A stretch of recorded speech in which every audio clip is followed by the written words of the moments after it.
My grandmother passed away on a sunny April afternoon. The house was quiet, the window was open, and I still remember the way the light touched her face as she rested. That morning, she held my hand and smiled, saying, "Don't cook too much lunch today. I'm not really hungry." I didn't think much of it. I just assumed she'd skipped breakfast again, like she often did. But now, looking back, I realize that wasn't forgetfulness. That wasn't picky eating. That was her way of saying goodbye. She had been showing signs, small ones, for months. Weight that just wouldn't stay on. Moments of confusion she laughed off. Getting tired after just walking across the room. I saw them all. I just didn't know what they meant. And the part that still aches is knowing I could have done more. Not to stop what was coming, but to understand it, to be present, to make that time count. Maybe you're seeing some of those signs in someone you love right now. Maybe it feels like they're slowing down, fading a little, and you're not sure if it's just getting older or something more.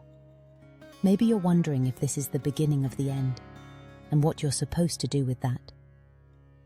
If that's you, I hope this time together will help you see what I didn't. Because there are patterns, quiet, subtle ones, that often appear in the final year of life. They're not dramatic. They don't come with alarms, but they're real, and they matter. This isn't about fear. It's about preparation. It's about love. It's about noticing the signs before they become memories. So stay with me. Let's talk about what to look for and how to be there, really be there, when it matters most. Because sometimes the first sign that something deeper is happening isn't a dramatic fall or a scary diagnosis. It's something quieter, like a favorite pair of pants that suddenly fits too loose, a dinner plate that comes back half full, again and again, or a simple comment, "I'm just not that hungry these days." Let's start there, because when the body begins to let go, it often whispers before it shouts. And weight loss is one of its earliest whispers. Persistent fatigue and physical slowing when rest isn't enough. When you picture someone slowing down with age, you might imagine them napping more, moving a little slower, needing an extra moment to get up from a chair. That's normal, expected even. But there's a different kind of tiredness that goes beyond the usual wear and tear of time. It's the kind that lingers, no matter how much someone sleeps.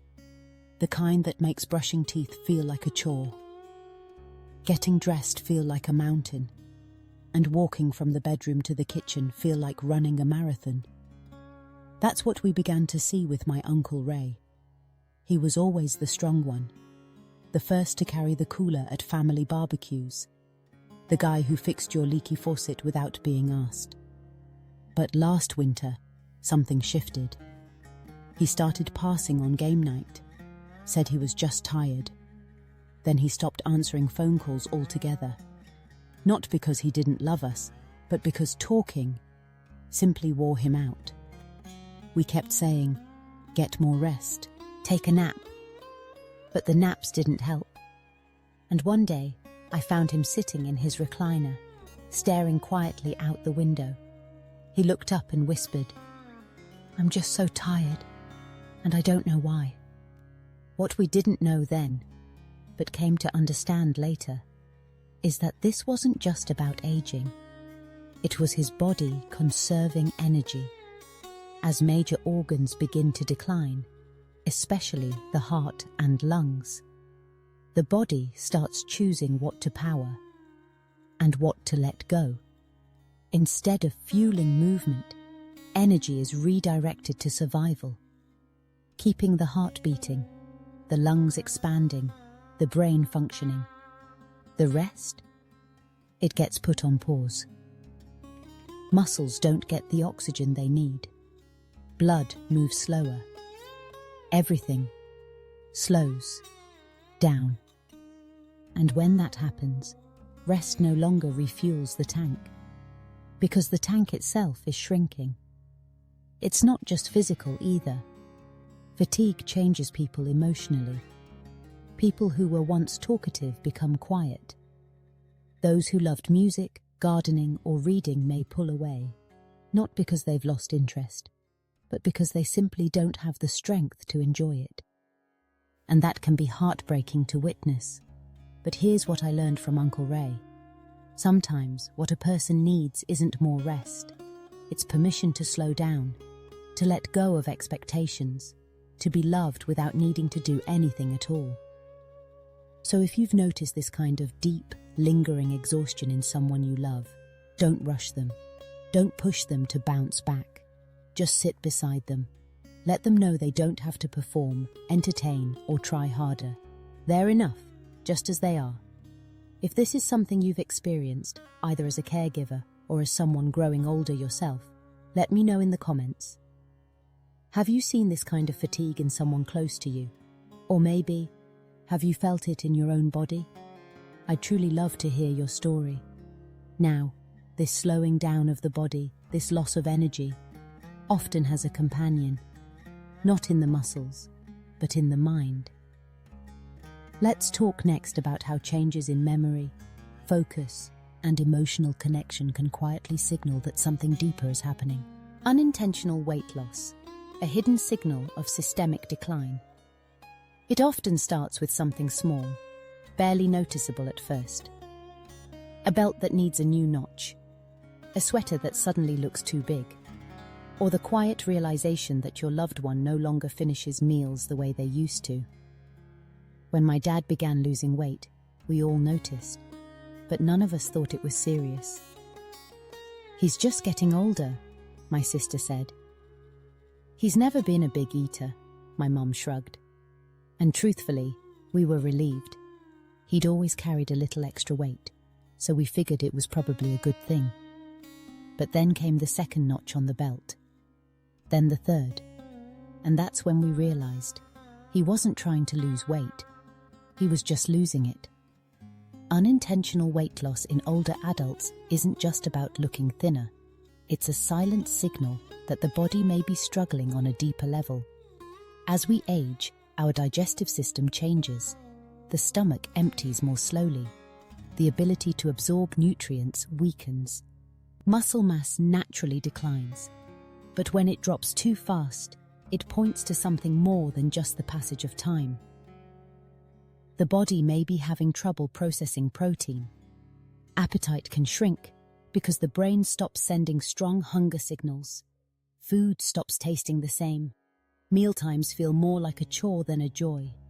And beneath all of that, sometimes, the body is starting to let go.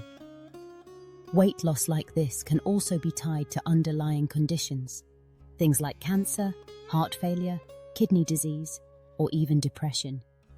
It's rarely just about eating less.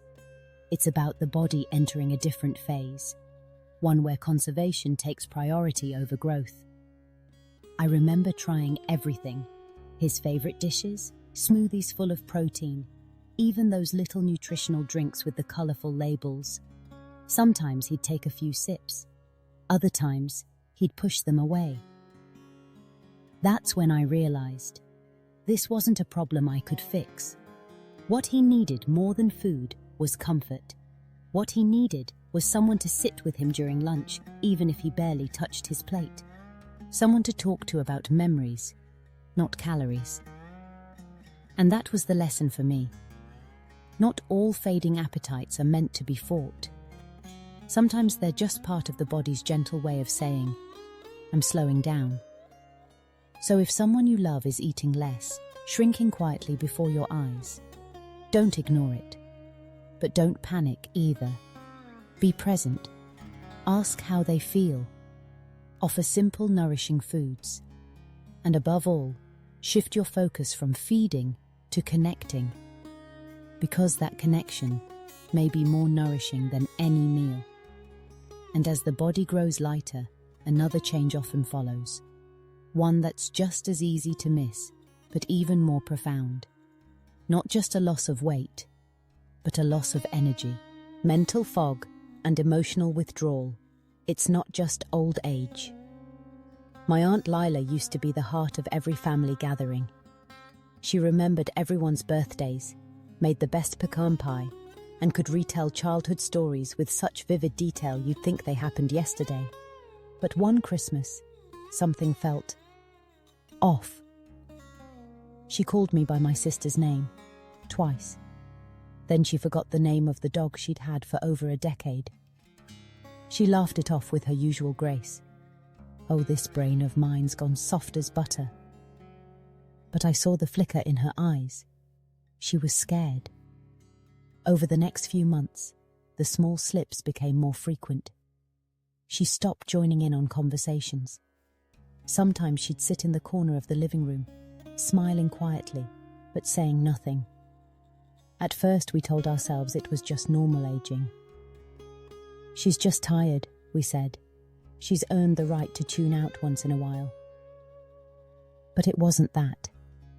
When someone begins to disconnect mentally and emotionally, it's not always dementia. It's not always something you can label or fix. Sometimes, it's the brain quietly responding to the body's gradual decline. As oxygen flow decreases and the body starts to shut down non-essential systems, the brain often begins to fade, slowly, softly, and without warning. You might notice forgetfulness more than usual. They may repeat themselves, lose their train of thought, or become disoriented in familiar places. They might not respond to their name right away, or stare off into space longer than feels normal. And emotionally, they may pull away. Not because they don't care, but because connection takes energy, and that energy is being rationed. Loud rooms become overwhelming. Too many voices become confusing. Even joy starts to feel distant. Here's what I learned from Aunt Lila. Trying to pull someone back with reminders or corrections rarely helps. What helps is presence. Gentle, patient, quiet presence. You don't have to fix their memory. You just have to remind them they're still loved, even if they forget your name. And maybe they'll have a moment of clarity, a spark, a smile, a soft thank you, whispered at just the right time. And that one moment, that connection, is more than enough. So if someone you love is growing quieter, more withdrawn, harder to reach, don't assume it's just getting old. It may be their mind stepping back, preparing in ways words can't explain. Now, as the mind begins to step back, so too does the body's ability to protect itself.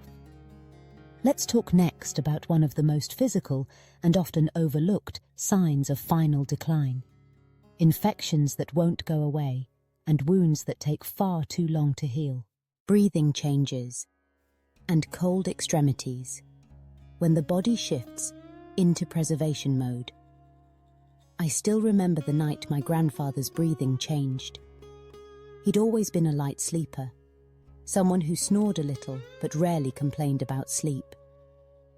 But that evening, as I sat by his bed reading, I noticed something strange. His breaths had grown shallow, slower, with odd little pauses between them. Then, suddenly, a deep gasp, almost like his body had forgotten to breathe, then remembered just in time. I looked up, worried, but he just gave me a tired smile and whispered, "I'm okay, just catching my breath." It was more than just tired lungs. It was his body shifting into a different mode, a quieter one. As the body approaches its final phase, it begins to preserve energy in ways we don't always expect. And one of the clearest signs is the way breathing changes. You may notice it slowing down, becoming shallow. There may be long pauses between breaths, or a pattern called Cheney-Stokes respiration, a cycle of deep, rapid breaths followed by complete stillness. It can be startling to witness, especially when you don't know what it means. But it's not always a sign of distress. Sometimes, it's the body's natural rhythm adjusting as systems begin to shut down. Circulation shifts too. As the heart works harder to pump blood to vital organs, it begins to limit blood flow to the hands, feet, nose, and ears. That's why the skin may grow pale, or even take on a bluish tint, especially in the fingers and toes. You might touch their hand and feel it cold, even when the room is warm. It's easy to panic when you see these signs. But in many cases, there's no emergency to fix, no urgent crisis to solve. It's simply the body conserving what little energy remains, focusing on what matters most: the heart, the lungs, the brain, and being at peace. What I learned from my grandfather is this: you don't need to fight nature. You just need to walk alongside it. He didn't want us to try and fix his breathing. He just wanted to know we were there, that he wasn't alone in that quiet rhythm. So if your loved one begins to breathe differently, if their hands feel cold or their skin looks faintly blue, know that this isn't about giving up. It's about honoring where they are: a cool room, a quiet space, a hand to hold. Sometimes that's the best medicine left. And in those moments, those still, tender moments, something else often begins to stir. Not in the body, but in the soul. Let's talk next about something even more mysterious and deeply human: the emotional and spiritual signals that often come before a final goodbye. Recurring infections and wounds that don't heal, a declining defense system.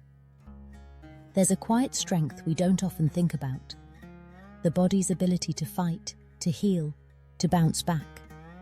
But what happens when that strength begins to fade?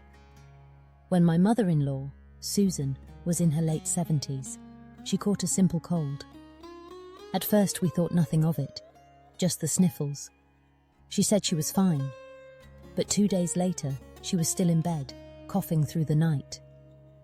By day 5, she was weak, feverish, and confused. It turned into pneumonia. She was hospitalized for nearly 2 weeks, and that wasn't the last time. Over the next year, she battled one infection after another: UTIs, sinus infections, even a small wound on her leg that took months to heal. That same wound reopened twice. Each time, it seemed to take more out of her than the last. That's when we began to understand what was really happening. Her immune system, once steady and reliable, was no longer able to protect her the way it used to. As the body prepares for its final chapter, the immune response slows dramatically. White blood cells don't respond as quickly. Circulation weakens, making it harder for nutrients and oxygen to reach damaged tissue. The skin thins, the organs tire, and suddenly, things that once healed in days take weeks or never fully recover. Infections become more frequent and harder to treat. Antibiotics take longer to work or don't work at all. The body starts conserving energy, redirecting its focus away from fighting and healing and towards simply holding on. And here's something many people don't realize. In older adults, infections don't always show up with a fever or a cough. Sometimes, the only signs are increased confusion, a drop in appetite, or sudden fatigue. That's why they're so easy to miss, until it's too late. What I learned from Susan was that comfort often matters more than correction. Of course, we still treated the infections, but our mindset shifted. We focused less on fixing and more on supporting, keeping her clean, warm, hydrated, making sure she felt safe, even when her body didn't feel strong. If you've ever cared for someone who kept getting sick over and over again, or watched a small wound turn into a long-term struggle? Leave a comment below and share what that experience was like for you. How did it make you feel? What helped you or didn't?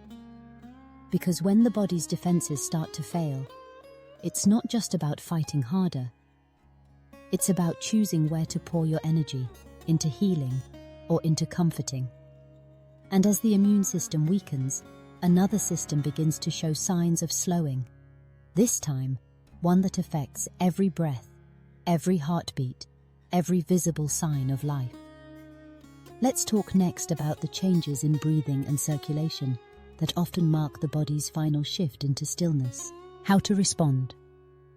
The shift from treatment to tenderness. There comes a point in every journey when the question quietly changes. It's no longer, what more can we do to fight this? It becomes, how can we make this time gentle, meaningful, full of love? For my friend James, that shift came one morning when he took his mother to yet another doctor's appointment. She was weak, confused, and didn't want to go.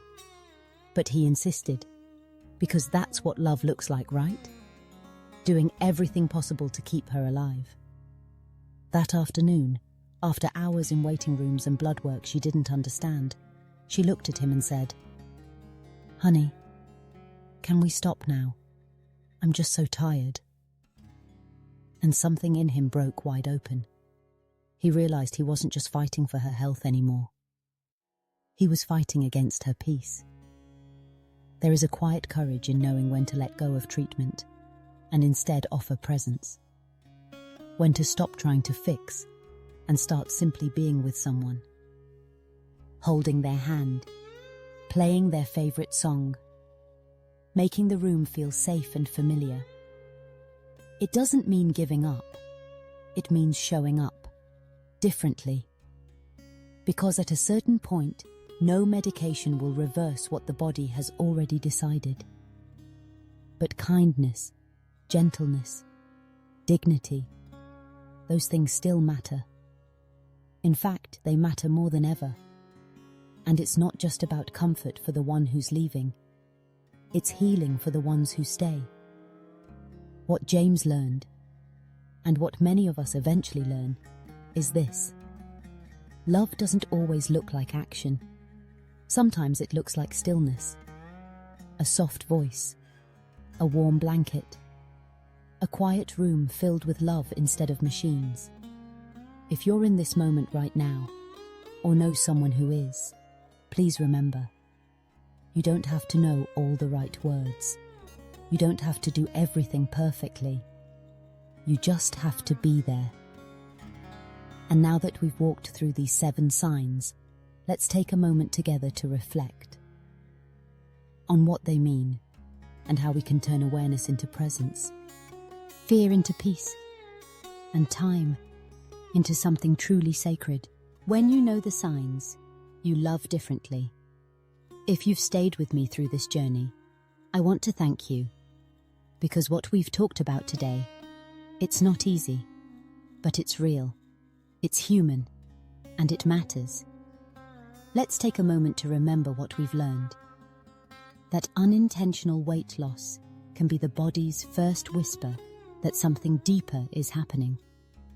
That persistent fatigue isn't laziness. It's the body preserving energy for what matters most. That mental fog and emotional withdrawal aren't always confusion.